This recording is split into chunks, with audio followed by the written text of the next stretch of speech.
Welcome back. This is going to be a long format sketchbook episode because I'm going to be sharing with you an entire Terence McKenna lecture from 1989 where he talks about technology and its continued evolution. And it's really quite insightful that he had this kind of prophetic power from 35 years ago to see where we are today with things like social media and other technologies and how they've evolved and how big of an impact they're having on our lives right now. So take a listen to this podcast and let me know what you think in the comments. Thanks.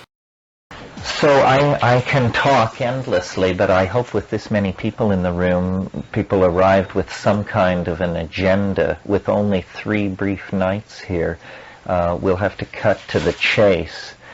So if anyone came with any particular question in mind, this would probably be the moment to push to the front of the line. Yeah. These extremely exotic fields, solid-state physics and nanotechnology and gene transplant and all this stuff, they feel individually that complete breakthrough in their own field lies just 18 months, 2 years, 3 years in the future. They can see their technological and research dreams converging. But this enormous wavefront of knowledge that has risen up out of the context of human civilization, it doesn't communicate along the front of the wave. None of these people in any of these fields have a very clear grip on what's going on in the labs down the hall or 2 floors up in different departments. So what's happening is the human database has taken on a kind of self-organizing quality. It's no longer entirely being coordinated by political decision makers or corporate decision makers. It's just simply taken on a life of its own. And I've long thought that one way of thinking about what's going on this planet is that information is just simply bootstrapping itself to higher and higher levels of self-reflection and self-coordination using whatever means are necessary. When geology was all there was, that was the medium. When biology was all there was, that was the medium. When, chipped flint and ceramic was all there was, that was the medium. And now, the electronic information transfer technology is so all-pervasive that it's as though information has come into its own. I mean, it is now very restless in its relationship with biology as it explores, the new world of silicon into which it seeks to transform itself. I mean, technology has become prosthesis for the human species, and it's our machines and our technologies that are now the major evolutionary forces acting upon us. It's not our political systems. It's these extrasexual children, these mind children that we have assembled out of the imagination. And I find it very promising and very challenging and very interesting. I think that it is that somehow the way back to the archaic, to the world of ecological balance and low technology and retraction of toxic infrastructure and all of that good stuff doesn't lie in some kind of Luddite know-nothingism or some kind of fascist program of limiting population and this sort of thing. Although I favor limiting population, I just can't figure out a way to do it that leaves human freedom intact. Instead, it has to be a forward escape through technology, but technology that serves an agenda of archaic revivalism, My brother was just here this weekend, and after we presented publicly, then we spent a long night talking over all of this stuff. Between the spread of the information transfer technology, the internet and its promise of virtual reality soon to come, and biotechnology, which is literally taking apart the constituents of the living world and using them to produce all the drugs, all the foods, all the vitamins, all the nutritional supplements, and then many other solid-state materials. Between those two factors, and then nanotechnology, the technology of producing tiny machines made of diamond by the trillions, designed to do everything that nature does, so that cities can be grown like forests, and China can be fed out of matter compilers, and there is a complete break with the need with the agricultural cycle, so that the earth need no longer sustain the human population, and so then the human population, by breaking its reliance on the agricultural cycle, then you gain some political breathing room. All of this is coming very, very fast, and is largely unanticipated by the political managerial types. What it means to me personally, I think, in terms of my own ideas about the future, is that I can now see without too much sweat from here to the eschaton in 10 easy steps. I mean, it's perfectly clear that if novelty is intensifying and locally concentrating, that where it's probably headed is into cyberspace or some kind of virtual space, so that, long before 2012, the various ontologies of world religions will be peddled as theme parks in virtual space. And, you'll be hard-pressed to know whether you're in heaven or simply in heaven land, which is, a preview of heaven attainable by paying a $50 entrance fee at the turnstile.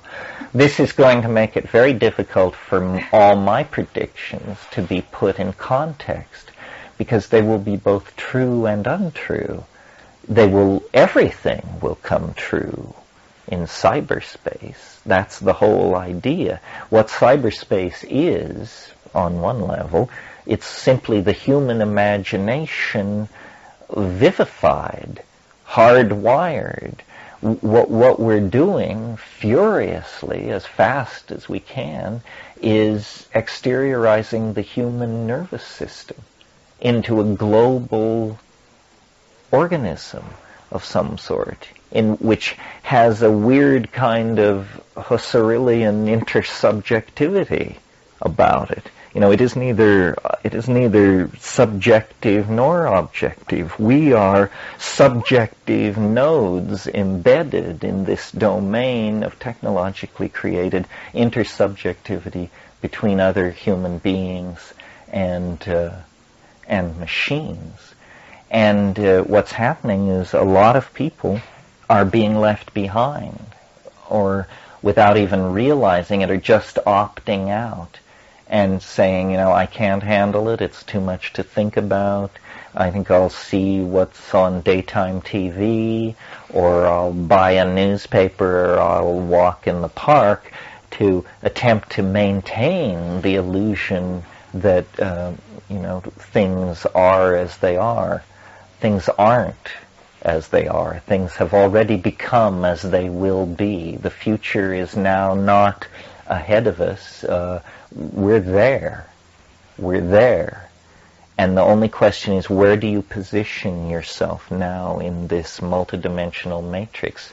You can deny it, which is to become a conservative, or even more reactive to it. You can become a reprobate, if you wish, or you can move toward the front of knowledge, position yourself close to these unfolding and empowering technologies. As all notions of commodity and scarcity and this sort of thing begin, I say, to break down, it seems to me the sanest place to try and occupy in this whole situation is that of artist-producer, and that it's very, very important to not consume this stuff, that the world is being divided into artists and marks, to people who are like somehow initiated into a higher level maturity about what the society is about and how it works. It's a kind of street smarts, actually. And then the poor souls who just take it all for granted, and actually are concerned about those families of Flight 800, the families, the agony of the families. People so harebrained as to buy horse shit like that are going to have a very, very hard time as the crap game of the future unfolds to its full fury. So I think it's very important for people to define themselves as artists and learn tools and understand just how the game is being played in this informational jungle that is being erected, because you will either have a plan or you will become part of somebody else's plan. And there are a million plans out there waiting to ensnare the clueless. So more than ever, it becomes necessary to have some kind of anchor into a real modality. And, it's too predictable for me to try and draw out the suspense. I mean, as far as I can tell, the only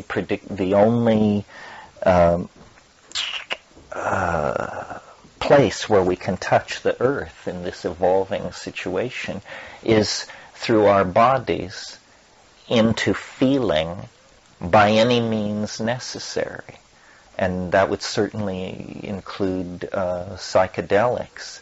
The two books, or two very interesting books that I've read in the past year, and maybe some of you have read them. One is Morris Berman's Coming to Our Senses, and the other is David Abram's book, The Spell of the Sensuous. And both of these books are about feelings, essentially. And Whitehead, who I take as my mentor, created a mathematically formal metaphysic in which the primary datum of experience is feelings. I mean, that's a direct quote from Whitehead. The only thing you can trust at this point, and some of you have heard me say this before, is the felt presence of immediate experience, otherwise known as feelings, and mathematics. And mathematics is something that most of you have been denied in order to keep you marks. So all you have are feelings. And so it's very important to empower this dimension, which Husserl or Merleau-Ponty or somebody called the felt presence of immediate experience. Everything proceeds from that. Even thought is subsequent to feeling, and still more removed is any hypothesis about reality and any theory of morality and any theory of action and so forth and so on. And so, psychedelics, which have traditionally, I now think, played the role of deculturating people. I think the anthropologists got it slightly wrong. When you're taken out into the bushes and given some drug by the fellow members of your tribe, this is not that you are being made a full member of the society. It's that you were a full member of the society, and now what you're being shown is what's under the board, the tricks of the trade. You're being turned into not a full member of the society, but what my brother has called an extra-environmental. You're coming from outside. And this is a kind of maturity that many people not only never attain, it never enters their mind that such a state even exists. A state not of alienation exactly, but of ironical, sophisticated insight into the mechanisms of one's own culture and the cultural games that are being played. And, this rap would have been applicable at any time that it made sense, certainly any time in the 20th century. But with the rise of these technologies and the acceleration of all this novelty, it becomes more and more important to anchor it in this archaic value pattern accessible through psychedelics. And I don't say this with a sense of urgency. I think it's happening. I don't think there's a problem. I'm just sharing with you how I see it going. The people who are running the internet at the developmental and cutting edge level are very psychedelic. I mean, the connections are not lost, whether it's consciously or unconsciously apprehended. Somehow it can be sensed that the whole countercultural thrust since the 60s has been coherently one thing. It's about boundary dissolution and connectivity and strange pictures in your head, whatever that means. So it's the psychedelic experience from being a clandestine experience, and now I'm speaking of Western culture in the 20th century, from being a clandestine experience of an individual or of a karass, is becoming the general model for the organization of global society. Whether anybody realizes it or not, this idea of all information in circulation, of a never-sleeping global mind with all, in a sense, what's happening is that the unconscious mind is a luxury the human species cannot afford at this point in our dilemma. And so the unconscious mind is simply rising into consciousness by being hardwired into this global infrastructure. Well, so that's my take on it. What's your take on it? Does anybody want to say anything? Yeah. Well, I was wondering what this list of psychedelic plants was for, in terms of, are there differences in one's experience with these, and are there ones that are more or less readily grown in one's backyard or greenhouse? Oh yeah, well, it's in common. What do they do to us? It's a big issue. Yes, I mean, when I talk about psychedelics, I'm basically talking about alkaloids that occur in plant metabolism and have a history of human usage in Aboriginal shamanism. So that would be things like peyote, ayahuasca, mushrooms, certain snuffs, cannabis, datura, although daturas are not alkaloids, or maybe they are, but the subfamily is tropane. Anyway, they're chemically different. The notion here is simply that there are a lot of problems with accessing altered states of consciousness, and many of these problems are artificially induced by frightened governments restricting access. So it's slowly dawned on people that these chemicals occur in most environments, in many plants, and with a little chemical strategy and a little cookery and a little shamanic strategy, out of most environments you can coax some kind of kick-ass consciousness-altering a plant or combination of plants without resort to the local criminal syndicalists who may be prowling the streets. So it's sort of become a I don't know, I don't want to demean it, but a fad, a hobby, an avocation of people to grow these plants. If you want me to recommend one that might get you off, not kill you, and keep you out of jail, well, the one that we're all very interested in at the moment is Salvia divinorum. Salvia divinorum is a plant that for years was carried in the psychedelic literature as possibly hallucinogenic, but nobody could get off on it. It's a mint that grows in the mountains of Mexico. And then a few years ago, an anthropologist, Brett Blosser, some of you probably know Brett, he's been to Esalen, he was studying these Mazatec Indians and finally just put it to them, and they took him off in the bushes and, got him so loaded that he was raving about it. So then the chemists moved in.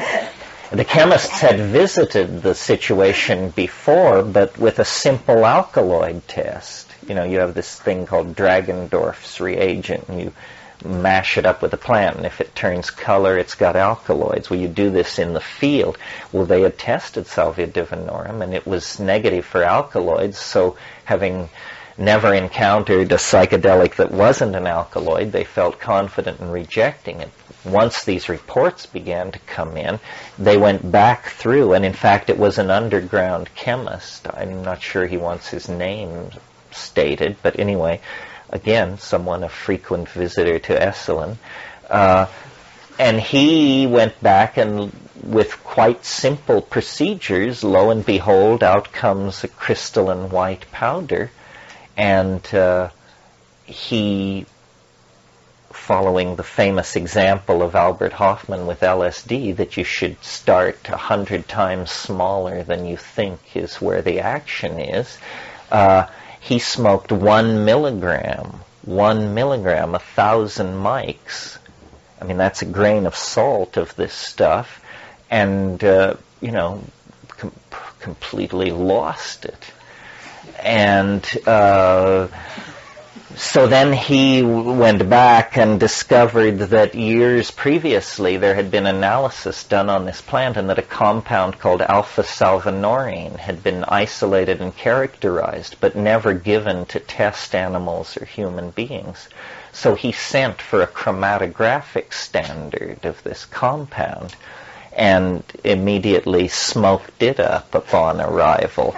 And it did exactly what the stuff he'd gotten out of the plant had done to him. So then he knew that the compound in the plant was alpha-salvinorin, a diterpene, a compound in a chemical family previously unknown to contain psychoactive material.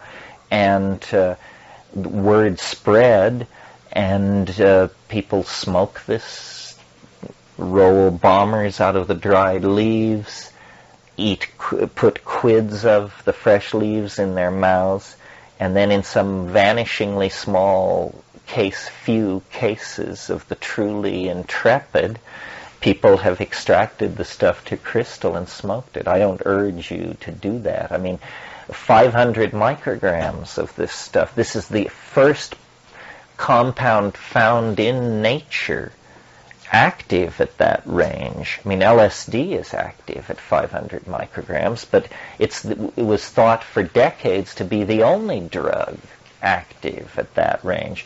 I mean, I think somebody once said to me, you want to know what a human being getting loaded on 500 micrograms of LSD is like? He said, that's like one red ant ripping apart the Empire State Building in 40 minutes.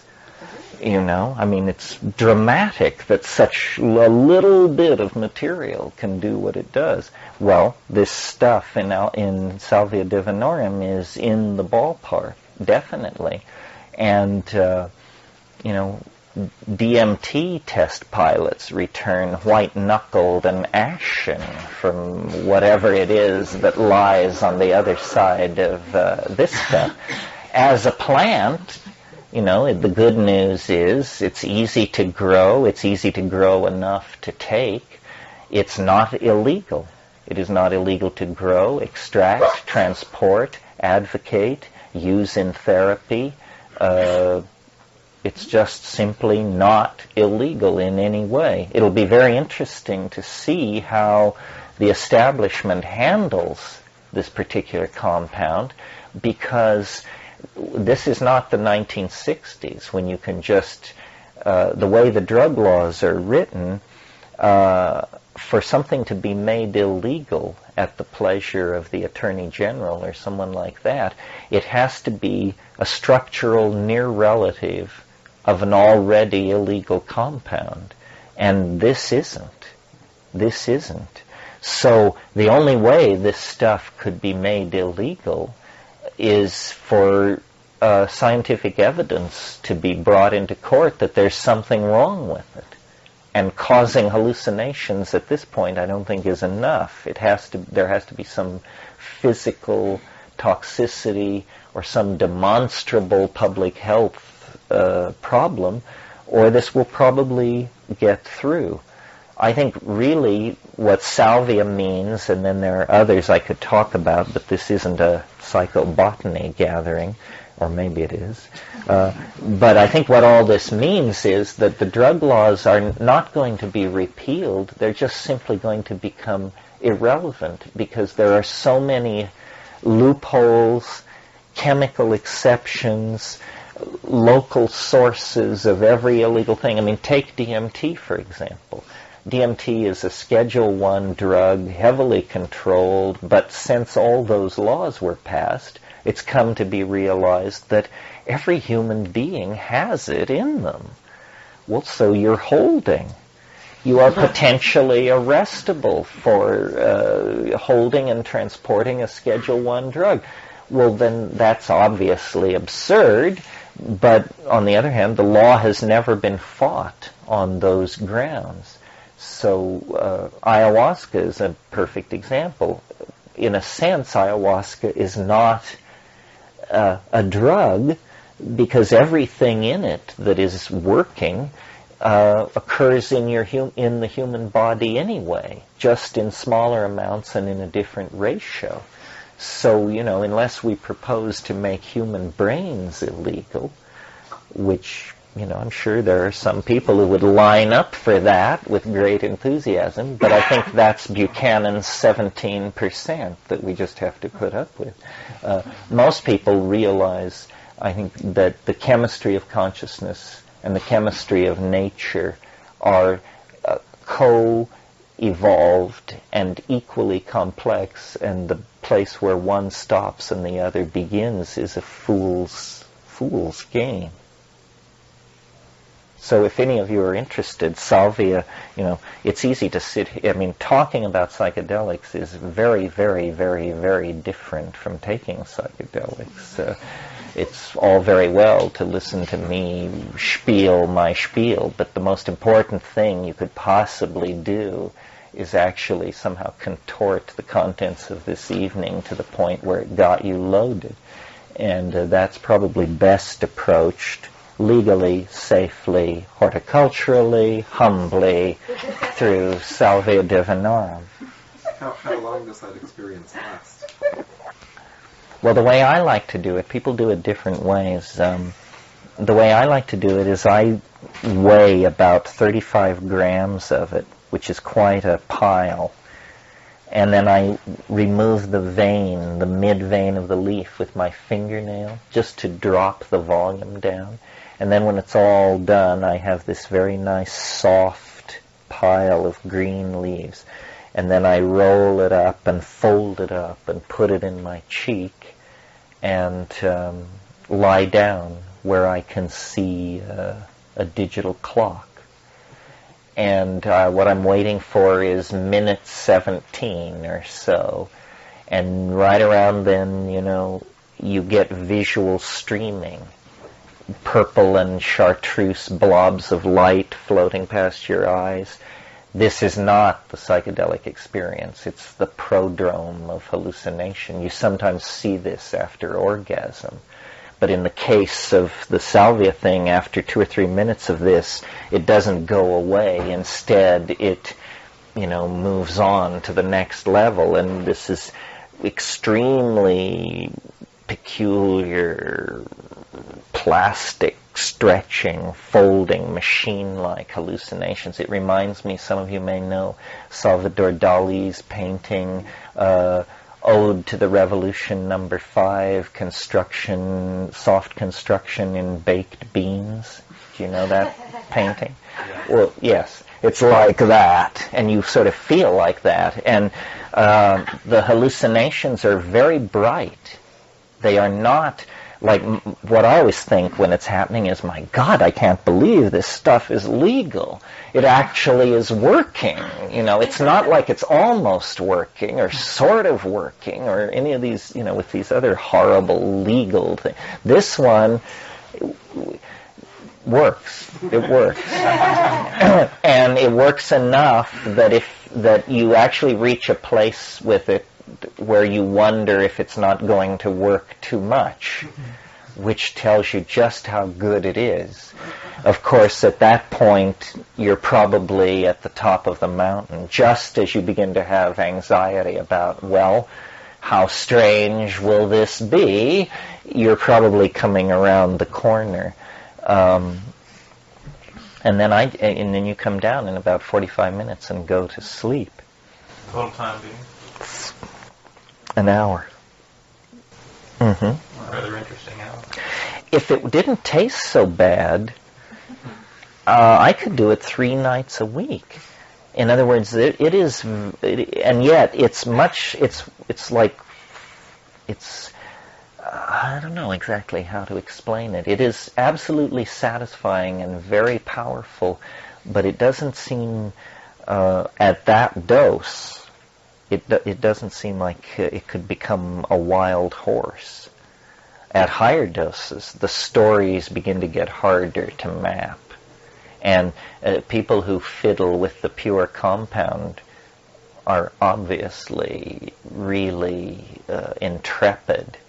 It seems to be about some kind of, my brother described it very well the other night. He seems to be susceptible to it. Some people are and some aren't. And he was at a conference somewhere and there was just dried material rolled. And he just took a big hit basically to see how it tasted, to sort of get the feeling for how it tasted. And it folded him. I mean, he came apart. He twitched on the ground, and his description of it was, he said it was like being rotated to the left. There was this strange counterclockwise twist, and then you're like in this other dimension. You've just been hyperdextro-rotary homogenized, and now you're in a previously unsuspected domain of space and time that is immediately contingent to this dimension, but only by that means. And people people talk about something folds, something twists or untwists. There's definitely a sense of being moved. That's how, and the come on is faster than DMT, which is hard to imagine.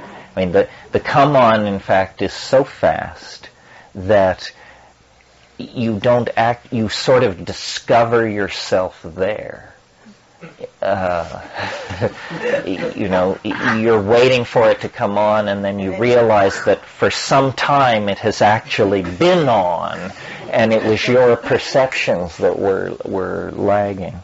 Is it nauseating? No. I mean, the taste, if you do it, the fresh leaf in the mouth, it tastes very much like a very large mouthful of very leafy leaf. It's bitter. It's bitter, but it's not appalling. It's just bitter. One could probably get used to it, you know. After the 17 minutes, do you spit it out or do you keep it in your mouth? Well, I used to tell people to spit it out at minute 17, and then some people couldn't, there were complaints. And so now what I tell people is keep it in your mouth until it works. But unless you're a hard case, somewhere between 15 and 20 minutes, it's going to find you. Yeah. Two things. One, going back, is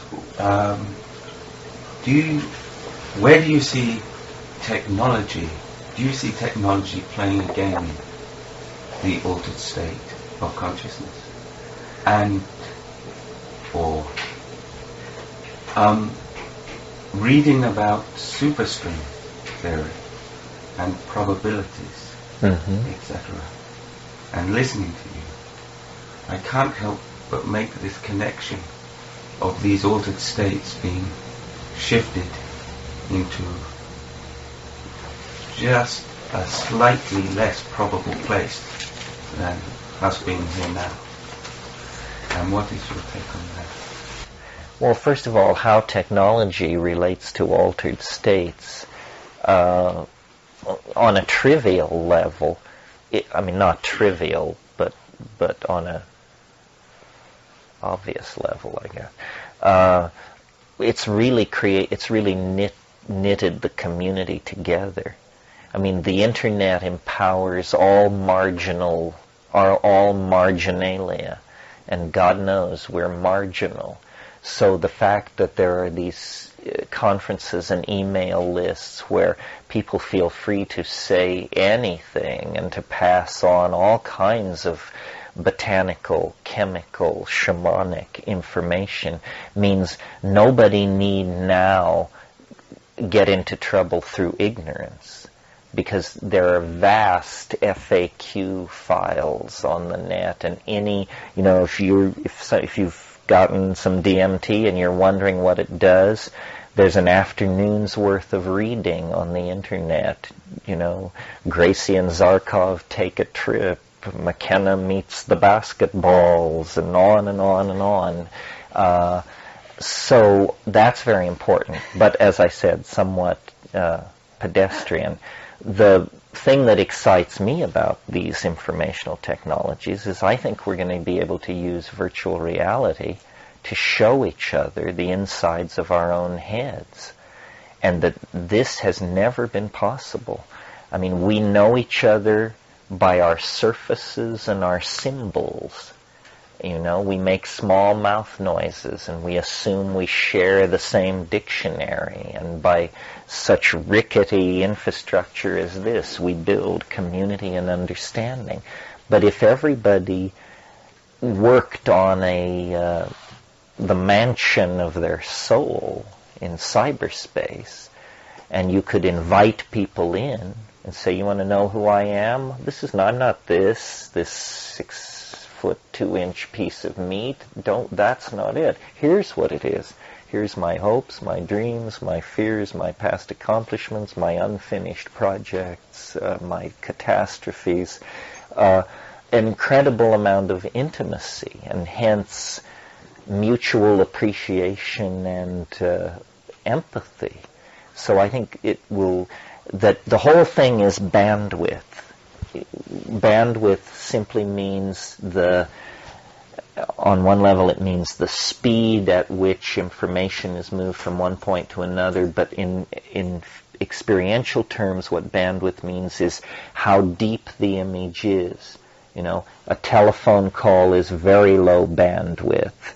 A television-assisted telephone call is higher bandwidth. And as we expand bandwidth between each other, we will dissolve our differences. I mean, this is my faith. I think it's amazing that we've built a global civilization in an environment of 4,000 languages and no better mode of communication than small mouth noises and their electronic equivalents.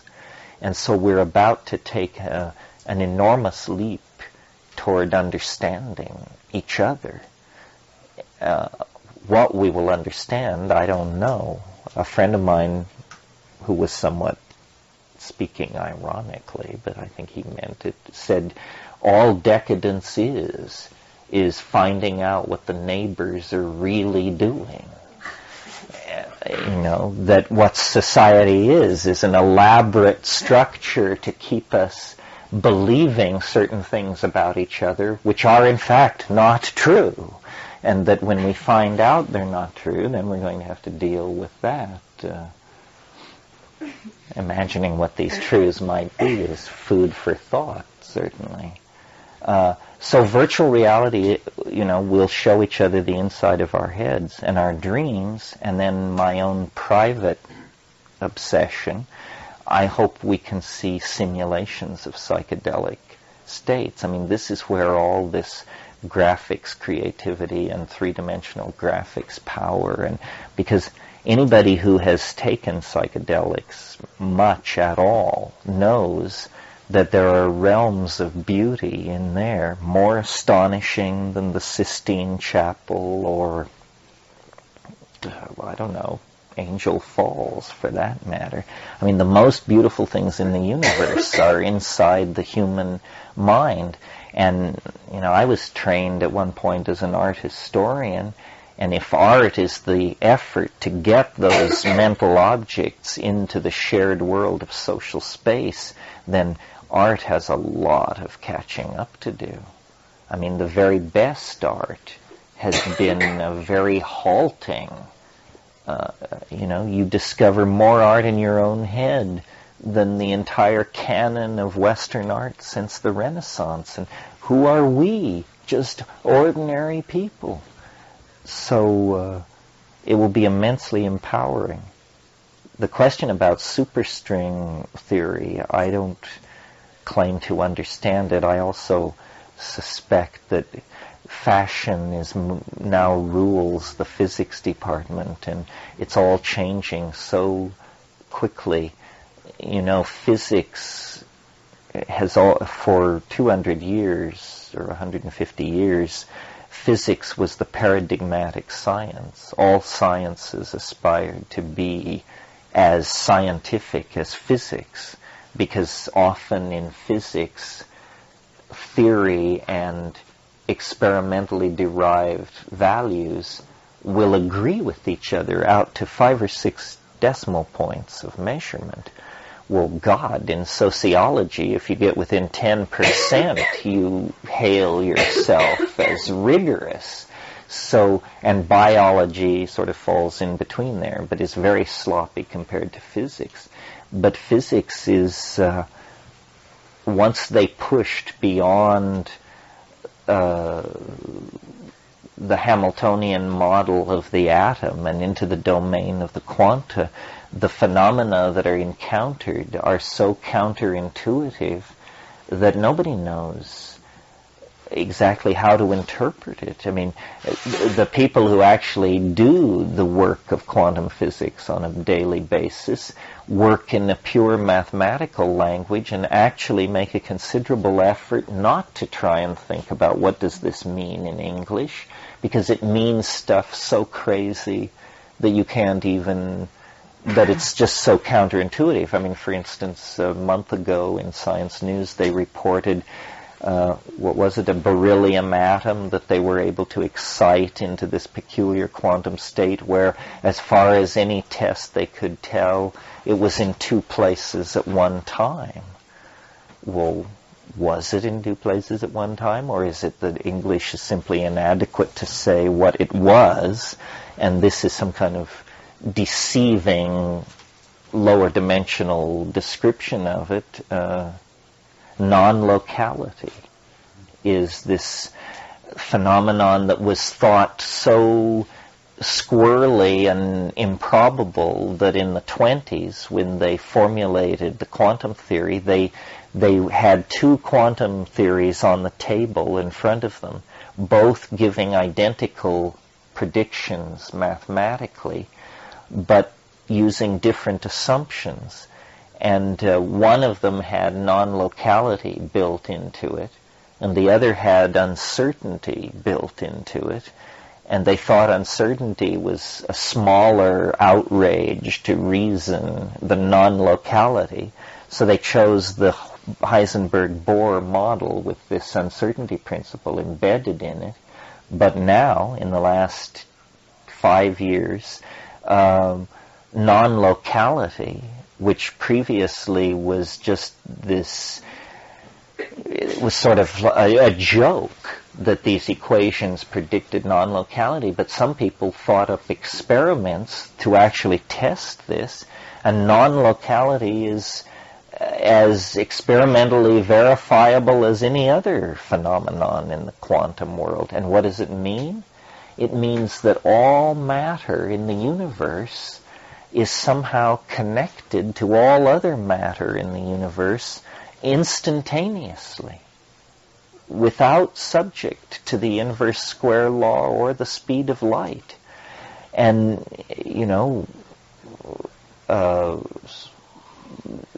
this essentially vindicates mysticism, which has been at loggerheads with the enterprise of Western science since it began. It also may mean, the alchemists like to say what is here is everywhere, what is not here is nowhere. What it implies potentially is that all information is immediately available, that we need not go to the Andromeda Galaxy or the moons of Jupiter or anywhere else to find out the answer to any question. Somehow information is holographically and fractally and homogeneously distributed through the space-time matrix.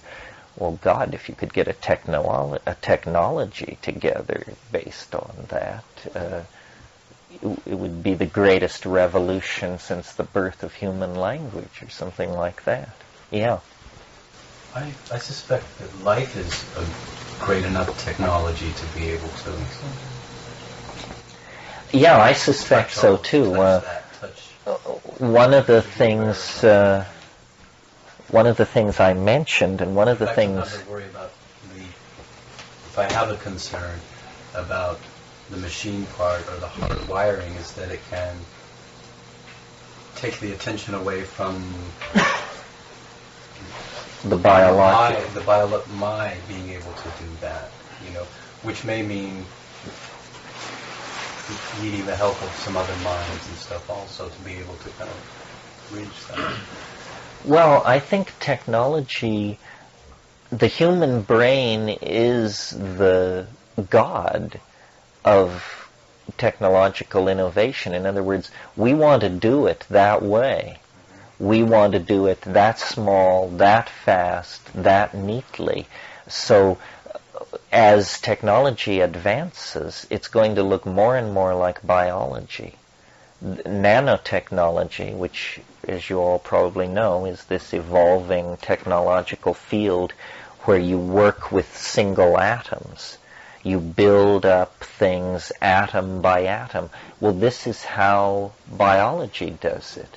DNA is read by ribosomes that specify the assembly of proteins atom by atom. This is how we will do it. So the technologies of the future will be more and more, quote unquote, natural appearing. And finally, my fantasy is, a world where when you want to contact the internet, you just walk over and put your hand on a tree, and you immediately have T6 connection to the global bio-cybernetic matrix in cyberspace. Everything that we're doing, like building the internet, for example, you can build the internet, you can lay fiber optic cable everywhere and put up space satellites or stuff like that. But another way to do it would just recognize that the mycelial network already present in the soil probably has room for you to run your messages through it while it's doing the business of being alive. So, the telephones of the future may look more like mushrooms than they do today. I mean, nature is obviously the model. And see, our technology now is a technology of heavy metals, high temperatures. I mean, we weld things, we melt things, and when we build, we assemble pieces of things, and then we bring them together under high pressure and high heat to make automobiles and aircraft and this sort of thing. Notice that nature, meaning organic nature, not volcanoes and hot springs, but organic nature accomplishes all of her miracles under 115 degrees Fahrenheit. There's no welding of beryllium and this sort of thing. So we could do that too. And when you use cool temperatures like that, well, then you don't generate toxic gases and strange physical byproducts like sulfur dioxide and mercuric oxide and all of this toxic material. So the machine age, as we have known it, was simply a very brief episode in human beings' relationship to the construction of prosthesis. I mean, I more and more think of it that way. I mean, the touching a tree to get to the internet, that's pretty far out. I mean, in other words, there are steps to that we don't know how to take. But I've talked at other times to this group about what I call these black contact lenses, except they're not contact lenses, they're actual implants in the back of your eyelids, so that when you close your eyes, there are menus hanging in space. That's not even nanotechnology. That's doable today. I mean, it might cost $1 billion, but if it were a fighter plane, we could deliver it in 6 years. It's easily done. So what I hope will happen is that we will retract this bulky, toxic, archaic, industrially based infrastructure and become more and more aboriginal in our presentation to an observer, but in fact through implants, prosthesis, nanocytes crawling around on the surface of our skin and inside our bodies and in the environment and so forth and so on, we will actually be becoming, at the same time that we make our peace with nature, we will continue to technologically evolve toward whatever it is that we are evolving toward. I don't understand what it is. I hope you enjoyed that. Please let me know what you think in the comments. I'll see you in the next episode.